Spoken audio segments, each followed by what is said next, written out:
Good evening, Patrick here, coming to you live from Complete Health. And I have a question. Why is it that I check posture and balance so much, and why are they so interchangeable with each other?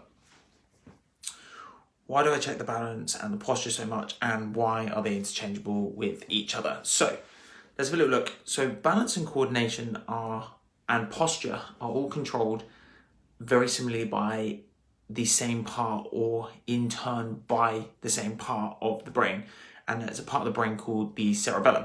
Now,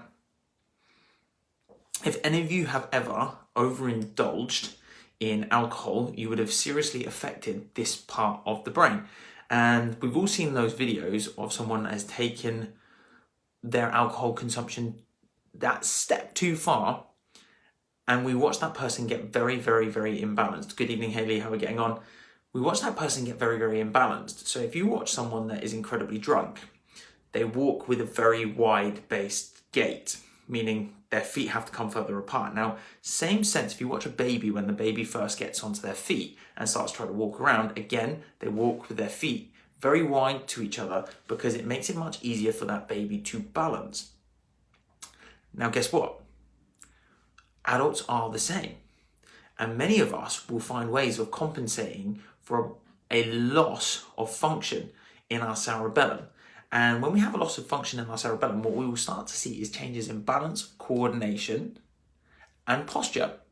Now, you can measure these, and we'll find that actually I measure these things a lot in the clinic, but there are some really simple things that you can do to see if your cerebellum is functioning at a higher level. And if it's not, then there are very simple things that you can do to actually start to improve the way the cerebellum works, so it actually starts to help you improve on your posture, your coordination, and your balance very, very quickly.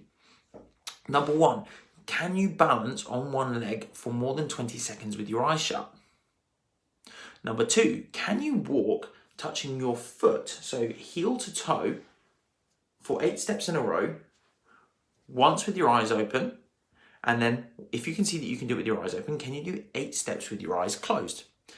And the last thing is looking for very close symmetry in your posture, and that you haven't got a slouchy posture. So if you stand in front of a mirror, can you see if one shoulder is higher than the other? And if you get someone to take a photo of you from the side, does your head sit over your shoulder? Now, the reason why I say about those things is that when we look at balance and coordination, there are really a few things that can start to change the way that the cerebellum works. And the reason being is that these are all the sensors that are feeding the information that goes into that balance sensor, which is the cerebellum. 1, our eyes. 2, our ears. 3, our joints. What was the last one? I've written it down in the nerves from the skin and the senses. So we have a few things that are feeding information back into that cerebellum. Now, if any of those go wrong, what will start to happen is our balance and coordination will start to go. So if we have problems with our vision, our ears, and then the joints and the connective tissues in our body, what will start to happen is our balance will start to become wobbly. My job is then to identify which ones are the main problem. Now, the body is very good at coping. So long as you've got 2 that are working properly, the body can cope without the others. So say, for example, if your eyes and your ears are working relatively well, people will keep their balance. But this is why the tests come in. So if you get someone to balance with their eyes closed and they can't hold balance, we know that realistically it wasn't their eyes or their ears, but it then takes us on to that connective tissue and the joints. So like I say, you can start to test these things. Now, the reason why I test these things so much is that we can use stuff like the cerebellum and coordination and balance to see whether someone is a high risk of having an injury a second time round. So when someone's feeling better or they're under care and they're going, oh, actually, do you know what, doc, I'm done. And I take a set of their photos and I go, well, actually, can you not see there are still issues with your posture alignment? Let's have a look at your balance. Okay, your balance is still not that great. Your risk of injury is still very high. So if you drop off of care at that point, the likelihood of relapse within that year is going to be significantly greater than if we can get someone to the point where they can actually balance and coordinate with their eyes closed. But what you don't want to do is practice balancing with your eyes shut, because all it does is teaching you how to cheat a test. You never actually learn properly how to balance and coordinate.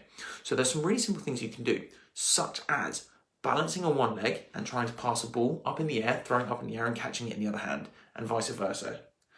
Catching it up, catching the other hand, using stuff like balance mats, or doing exercises that require high coordination, stuff like tennis, badminton, table tennis, basketball, things that require coordination, things where you have to be able to judge distance, you have to catch, throw, move, and you have to use large volumes of joints at the same time. However, for some people, if their cerebellum is not functioning properly, they'll be at high risk of injuring by doing those things. So start basic and build your way up. And if you're unsure where to start, the best thing is I have a set of balance-based exercises on our YouTube channel.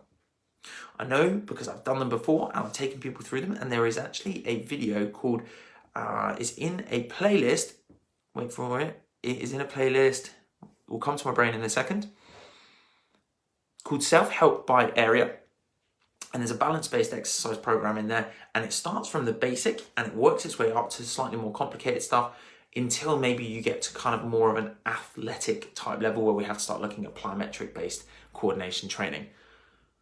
If you can progress through those things, your risk of injury right the way down, especially if you're not playing sports.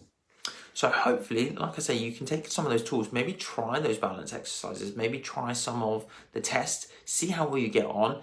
If you're struggling with them, come back and ask me. I'm here to actually guide you guys to get to those next levels and actually improve on your health, not only in the clinic, but outside of the clinic as well.